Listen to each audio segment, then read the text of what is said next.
iyong mga alaga ay nahaharap sa malaria o leukocytosis, narito ang maasahang proteksyon, ang Galistat K.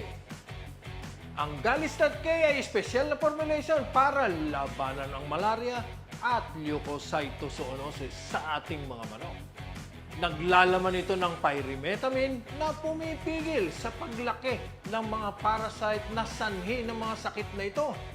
Kasama rin ito ang sulfamonomatoxin, isang sulfonamide na may antibacteria na sakop at pinalakas pa ang bisa ng pyrimethamine.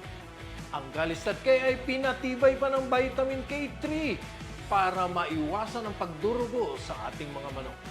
Sa tubig, paghaluin ang 1 hanggang 1.5 kutsara ng Galistat K sa bawat 20 litro ng tubig. Ipainom ang medicated water nito sa loob ng 2 hanggang 4 na araw. Kaya para sa proteksyon laban sa malaria at leukocytosis at para sa kanilang pangkalahatang kalusugan, pagkatiwalaan ng Galistat K. Galistat K, proteksyon laban sa parasites para sa masiglang manukan. Galistat K, ligtas ang alaga. Goodbye, malaria!